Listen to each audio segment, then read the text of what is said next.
What is up, guys? We are going to work on the bike today with a little bit of difference.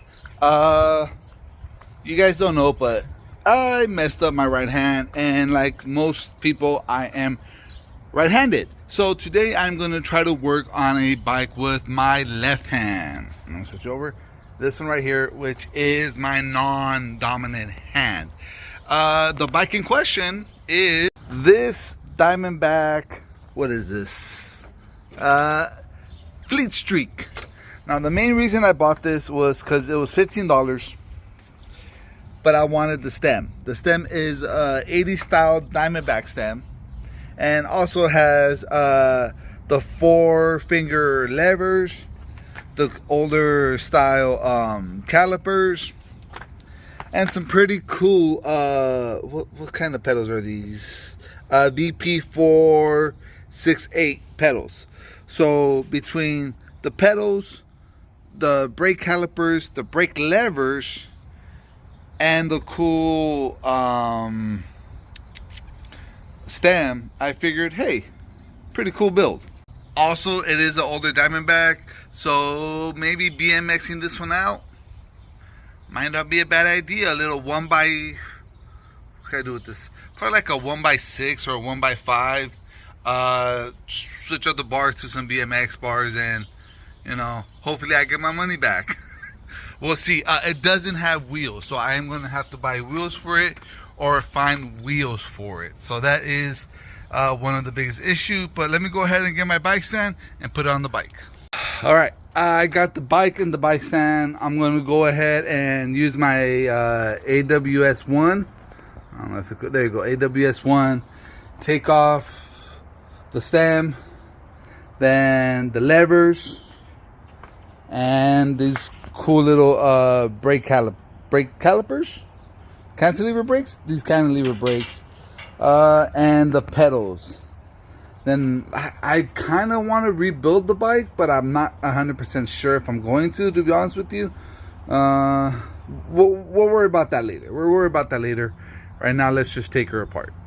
So I took off the stem. I left the bars on because just made it easier, but the wedge is still stuck in there. I'm not sure if you could get a good picture of that.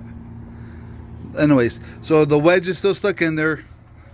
Let my phone autofocus. So I'm gonna get a stick and hit it upwards, or flip the bike upside down, hit it down, and see if I could get the wedge out. So as you can see, the bike is turned around. I do have a screw in there, and I just hit it with the mallet, and it popped out the wedge right there.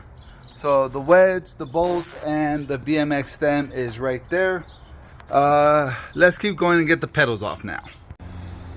The pedals are off, so I'm gonna go ahead and just cut all the wires, and then have the whole cockpit together, because like I said, I want to keep the brake levers, I want to keep the shifters, I want to keep the BMX stem. Not a fan of the bars, but I'll deal with that later. So let me cut up all the wires, take all that off, and then hit the brake calipers. Alright, brakes are off, both sides calipers. Cantilever brakes are off. I'm going to go ahead and tackle the cockpit. You know what? I'm going to leave the cockpit intact. I was going to take off the levers, the shifters, and the BMX stem, but no. Like I said before, I'll just leave that in stock all together, and let me show you what I got off this bike. All right, so I got the bike to the where I want it off. Cockpit, pedals, calipers, shifters, brake levers, all that off.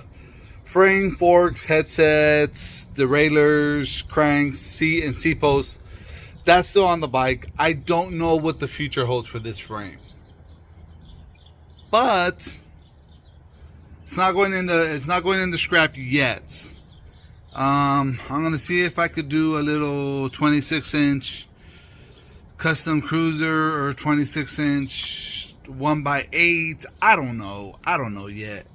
Let me show you the parts I'm keeping. All right, so I always have a mess on top of the truck. Sorry, that's just what it is. I do have that BMX stem. That's the main thing that attracted my attention.